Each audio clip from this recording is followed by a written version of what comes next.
Ya, kembali lagi di Apa Kabar Indonesia Pagi. Kita langsung ke Bang Afed. Kalau melihat tadi dari salah satu klien, sudah kehabisan lebih dari puluhan M, bahkan ya. Kemudian tidak mendapatkan keuntungan sepeser pun selama beberapa tahun. Ini sebenarnya modus-modus yang digunakan dari bermacam-macam robot trading yang ada, bahkan yang sudah juga nyangkut di pihak kepolisian, Indra Kents, dan lain sebagainya. Sudah ketuk palu bahkan. Kurang lebih sama nggak sih? Apa yang perlu diperhatikan oleh masyarakat juga? Ya, kalau bicara modus bisa dibilang sama persis ya. Karena bisa dibilang ini sebenarnya kan kalau robot trading itu hanya sebuah instrumen alat untuk digunakan trading. Dan kalau aktivitas trading itu bicara komoditi kan di bawah Bapeti, di bawah Kementerian Perdagangan. Jadi rule-nya di sana. Jadi kalau bicara misalnya kalau saham itu rule-nya di bawah OJK.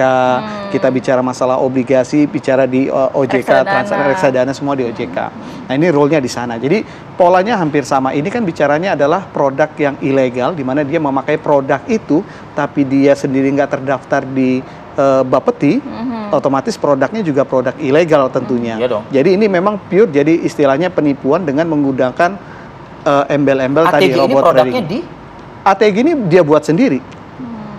ATG ini buat sendiri. Kan memang kalau kita bilang dalam kondisi sekarang orang bisa mengakses, bisa dibilang ketika misalnya saya pengen buat robot trading, ketika saya pasarkan kan bisa dibilang ketika saya memasarkan saya tidak perlu sebenarnya harus pakai izin, tapi kan bisa aja saya langsung ketemu dengan masyarakat, pasarkan itu tanpa harus ada proses izin, kan bisa saja. Masyarakatnya kan seharusnya bertanya ya kan ya? Harusnya iya. Jadi ketika misalnya masyarakat dalam kasus ini, ketika dia tanya, ini kan ada transfer uang ya, ditransfer ke kemana rekeningnya, kan dia bisa ngecek itu rekeningnya udah terdaftar atau enggak sebagai, kalau dia tadi bicara masalah trading, sudah terdaftar nggak di Bapeti. Harusnya kan seperti itu. Jadi kalau proses seperti itu dilewatin, setiap kita misalnya nasabah, ketika ada tawaran misalnya trading, ketika tahu rekeningnya kita cek, ketika tidak terdaftar harusnya kita di situ sudah ada warningnya.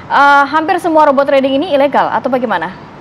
Tidak semua robot trading ilegal, karena tadi perusahaan-perusahaan yang ada di bawah Bapeti yang pialang, mereka juga banyak yang punya alat yang namanya robot trading. Karena robot trading kan membantu untuk memudahkan, mempercepat proses analisa ketika melakukan transaksi trading tadi. Nah, jadi itu yang legal. Artinya legal. Artinya robot trading yang legal adalah robot trading yang dikelola atau yang dimiliki oleh perusahaan yang sudah terdaftar di Bapeti, misal untuk trading komoditi. Betul. Tapi kalau melihat tadi dikatakan 10% keuntungan yang akan didapatkan per hari, ini kan cukup banyak. Akankah itu sudah bisa terlihat oleh masyarakat yang diiming-imingi dengan angka fantastis, berarti memang sebenarnya ini ilegal begitu, Bang? Iya, Satgas Waspada Investasi kita selalu memang mengkampanyekan hati-hati dengan tadi penawaran yang tidak masuk akal. 10% per hari, 30 hari berarti sebulan kurang lebih 300%, itu kan sesuatu yang udah tidak wajar ya. Even pun 10% per bulan juga kategorinya sudah tidak wajar. Apalagi ketika 10% itu ada kata dijanjikan sebuah kepastian, itu juga udah tidak memungkinkan, sebuah yang salah dan ilegal. Jadi hal seperti itu memang sudah sudah dikampanyekan ke Satgas sudah common. Cuma tinggal memang masyarakat kita lagi, memang kalau saya melihat memang posisi titik lemahnya kembali lagi di masyarakat, bicara masalah literasi. Saya sih nggak mau ujuk-ujuk langsung nyalain masyarakat ya, terlepas literasi memang masih kurang. Boleh lah kita katakan rendah ya, gitu ya. Diskusi di ruang publik seperti ini juga sudah banyak berangkat dari kasus-kasus sebelumnya. Tapi begini, negara ini kan tentu kan ada namanya pusat levelnya, ada provinsi, ada kabupaten kota. Itu kalau kita bicara unsur yang struktur secara tegak lurus gitu ya. Belum lagi lembaga-lembaga negara. Nah, masih ada praktik-praktik seperti ini dengan merajalela bahkan sampai 9T loh ini kan. Di mana fungsi pengawasan gitu loh ya. Kalau kita lihat misalnya saya ambil misalnya domainnya ketika di capital market ada OJK, instrumennya juga relatif sudah cukup baik lah ya. Tinggal ini bicara masalah yang tadi trading. Kalau yang ini kan memang karena dia bukan masuk kategori trading, bukan masuk kategori juga yang di capital market, sehingga memang saya nggak tahu nih dikategorikan yang mana, ini masuk pengawasan yang mana. Jadi memang kalau menjawab tadi pertanyaan, memang ini menjadi PR terbesar kita, termasuk tadi bicara masalah mungkin tidak hanya pemerintah, tapi juga mungkin legislatif juga menjadi punya peran juga di sini. Ada sisi yang kurang. Oh iya, dari sisi misalnya perundang-undangan, karena kita tahu bahwa memang dinamika dalam transaksi keuangan kan bisa dibilang berkembang cukup cepat ya. Sehingga salah satu kontribusi seperti misalnya perundang-undangan juga perlu juga beradaptasi untuk hal itu. Jadi kalau menjawab tadi pertanyaan tadi, memang bisa dibilang kita masih kekurangan infrastruktur dalam hal pengawasan. Kalau kita lihat tadi masih bahwa kekurangan atau banyak kekurangan Bang Alfred? Banyak kekurangan sekali untuk proses pengawasan.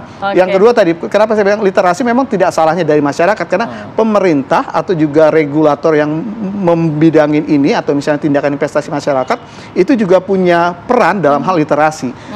Kita lihat bahwa seharusnya tadi pengenalan tindakan investasi atau mungkin capital market atau trading mungkin sudah bisa diperkenalkan mungkin sejak SMA. SMA kita pernah belajar ekonomi, kenapa nggak dimasukin saja subbab untuk pengenalan pertama. Nanti kepo dari SMA nanti takutnya kalau kenal. Kan nggak masalah juga, karena kan investasi itu, tindakan investasi punya kontribusi yang bagus terhadap pertumbuhan ekonomi sebuah negara. Bang Alfred, tapi kalau melihat perusahaan robot trading sendiri, ini memang juga digerakkan oleh orang-orang tertentu, dalam arti kan kita tahu di masa-masa yang sebelumnya banyak masyarakat yang sudah mencoba daminya, cuannya tinggi nih, banyak nih segala macam, tapi saat dia invest ternyata tidak ada keuntungan yang dapatkan. Nah, sebelum menginvestasikan dana kita di sebuah robot trading dan lain sebagainya, biasanya apa sih yang perlu diperhatikan oleh masyarakat? Apakah juga sudah ada hitam di atas putih di situ yang memang cukup jelas begitu mengatakan resiko-resiko yang akan didapatkan oleh masyarakatnya seperti apa begitu, Bang? Ya, pertama proses awal yang mendasar tadi, karena memang ini ada dua nih, bicara masalah ilegal dan non ilegal. Untuk hal ini memang ada 3 poin yang menurut saya sangat penting, yang sangat harus menjadi concern masyarakat. Yang pertama bicara masalah tadi, perusahaan penyelenggaranya memang apakah ilegal atau ilegal. Ini tinggal 2, Kementerian Perdagangan, bawahnya Bapeti atau OJK. Yang kedua tadi bicara masalah iming-iming. Jadi kalau memang sudah nggak make sense, itu juga perlu hati-hati. Yang ketiga juga ketika dalam proses penawaran, ketika masyarakat ditawarkan ini, lihat seberapa besar porsi informasi yang disampaikan. Kalau kebanyakan bicara menjanjikan, ada kata, ini kita tetap deh 10% per bulan. Udah, itu udah bisa dibilang udah salah. Jadi 3 hal itu. Nah, yang berikutnya kalau bicara dia sudah legal, ketika ditawarin untuk produk trading tadi, pahamin dulu ini resikonya sebesar apa, apakah cocok dengan diri dia. Sekali lagi, dalam proses trading yang ilegal juga untuk produk-produk bursa berjangka, itu juga kita tidak, penyelenggara tidak bisa menjanjikan keuntungan. Kadang-kadang kan masyarakat terkuncinya atau tergiurnya ketika dia bilang, ini bisa fix loh Bu, 3% per bulan. Yang kayak gitu yang kadang-kadang membuat masyarakat menjadi, ketika dia berpikir tadi sudah hati-hati, tapi tergiur juga. Oke, investasi kan sebetulnya kan banyak. Nah, ya kan ya. Betul. Kayak udah mulai nangkep pertanyaan saya nih, kan. Apa yang membuat orang memilihnya ke trading? Apakah memang kan misalnya gini, deposito atau mungkin investasi dalam bentuk barang dan sebagainya lambat, misalnya begitu. Nah, kalau keuntungannya tidak begitu banyak. Orang melakukan tindakan investasi ada 2 indikator atau 2 yang pengen dilihatnya, return dan resiko. Memang kecenderungan orang untuk bereaksi terhadap return yang tinggi itu cukup cepat.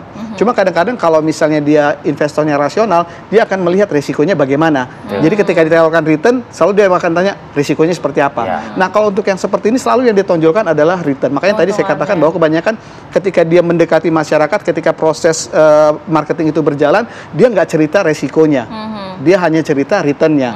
Dan bagi masyarakat tadi yang memang tadi kurang terliterasi, dia berpikir, yang di pikiran dia bicara masalah gimana kalau aku 2% per bulan, aku setahun aku tempatkan, aku dapat berapa, sudah berpikir seperti itu.